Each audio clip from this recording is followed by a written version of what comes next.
Okay, so now we have all the minor keys covered. We know all the scales for the minor keys. Now it's time to learn scales for the major keys. But guess what? The same patterns that you learned for the minor keys also work in the major keys. That's correct. There's not a bunch of new scales to learn. The same 5 patterns will work. So let me show you how this breaks down. All you have to do is find the relative minor key for whatever major key you want to play in. Okay? And it's simple. Here's the rule. Count down 3. Okay, so if you're on B and you want to figure out what scale patterns to play for the key of B major, just count down 3. 1, 2, 3. So G sharp minor or A flat minor is what you would play for the key of B major. Okay, if you're on G, you count down 3, 1, 2, 3, and you use E minor scales for the key of G. If you're on A, count down 3, 1, 2, 3, you would use F sharp minor scales for the key of A major. If you're on the key of C, you count down 3, 1, 2, 3, and you would use A minor scales for the key of C major. Okay, and if you're on D, count down 3, 1, 2, 3. You would use B minor scales for the key of D major. Now that sounds strange, but we're going to put this to the test, okay? So in my looper, I have just a few acoustic backing tracks here, and I'm going to play those. I'm going to show you how this works. We're going to do D major. We're going to count down 3, and then we've got B minor, okay? So we're going to use B minor scales, the same patterns for the B minor scales we're going to use for the key of D major. Okay, so here's our second position, or second scale. Here's our 5th scale. Okay, so here we go. See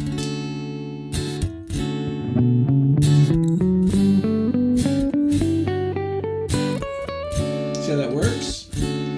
They're the minor scale patterns, but they're for a major key.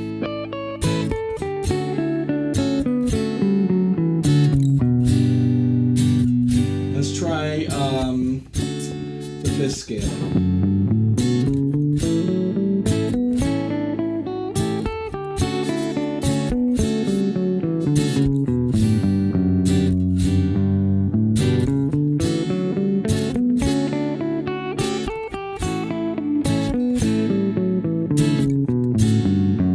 Go up a half step, we'll play the 1st scale.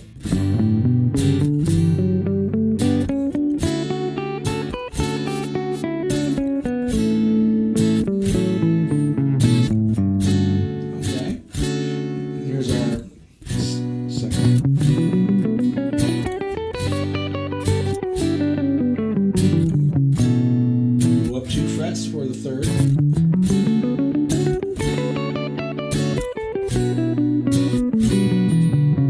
Go up 3 frets for the 4th scale.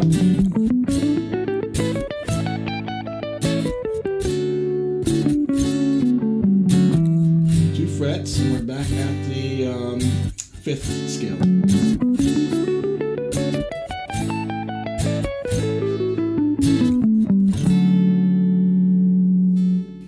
Okay, so you see how that works? Every major key has a relative minor key. So even though we started off learning the minor scales, there is a relative major key that fits each minor. Okay, that's a music theory 101 actually. Okay, so let's try another key. Let's go up to E. Okay, now here's our E. Our E major. And now to find the relative minor for E, we have to count down 3. There's E, here's 1, 2, 3. So C sharp minor is what we're going to play for the key of E major. So this is where the fifth position is going to be.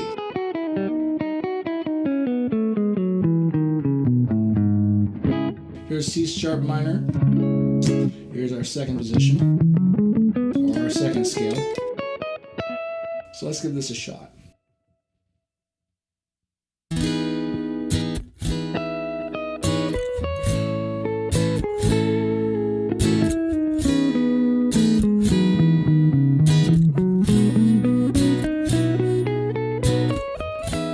Here's our C sharp minor. That would be our fifth scale.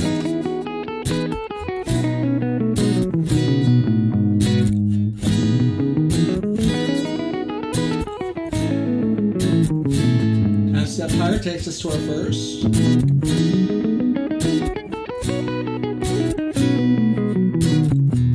4 frets higher take us to our second.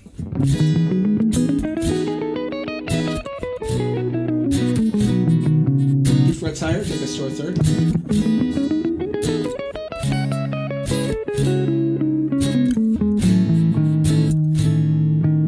And finally, 4 frets.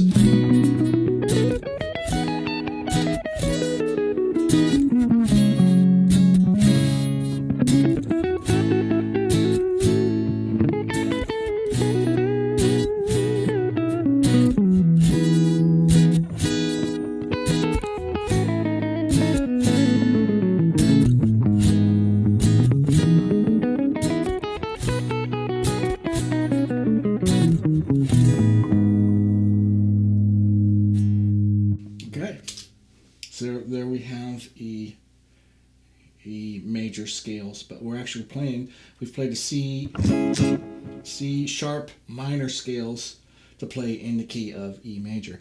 Let's try this again. We're going to go up to the key of F. And when we count down 3 from F, we come up with D. So D minor is what we play in the key of F. Let's give it a shot. You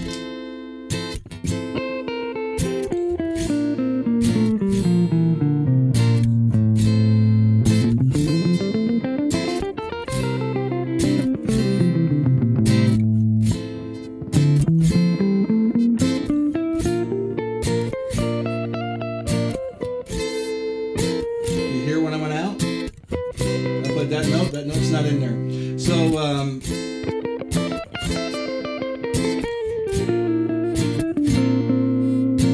okay. So when you play wrong notes, you'll definitely identify it and you'll be able to hear it.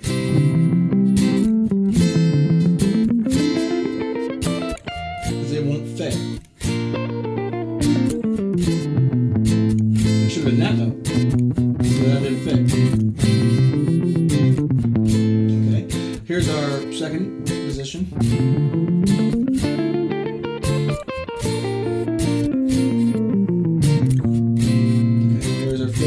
Count down 2 to get our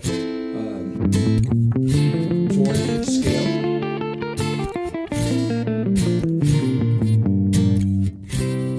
Here's our second scale.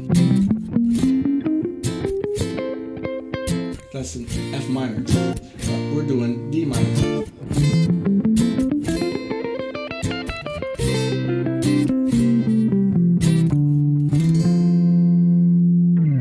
Okay, see how that,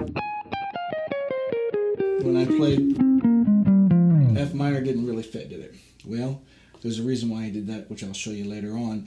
But that is how you find the same scale patterns for the major keys. You just count down 3. So let's try the key of C. Here's C. Okay, let's count down 3. So we use A minor for the key of C major. C major has no sharps and flats, and A minor has no sharps and flats. In fact, the same notes that make up the key of A minor are the same notes that make up the key of C major. Okay, so let's try another song in C major, but we'll use a full backing track this time. So here we go, C major.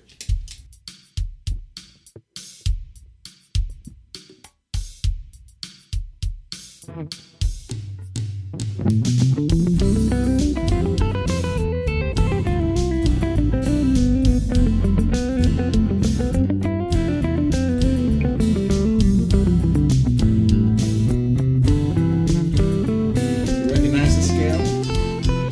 This is the first scale we learned.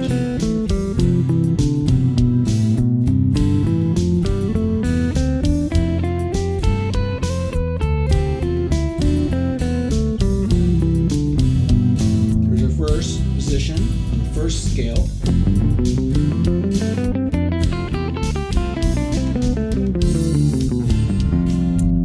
Here's our third scale.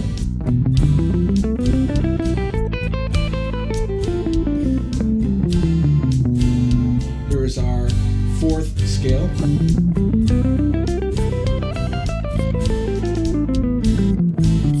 our third, or our fifth scale.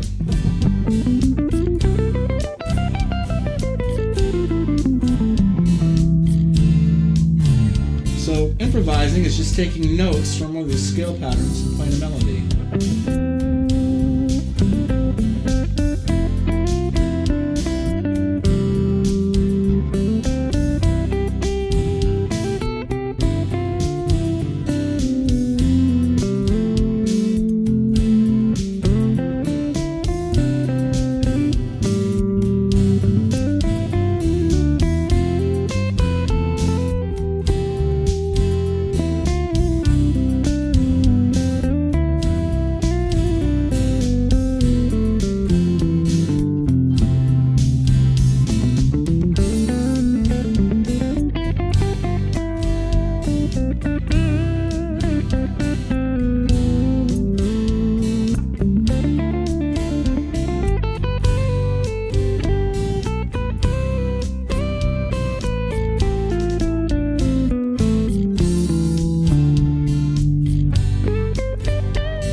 So you get the idea.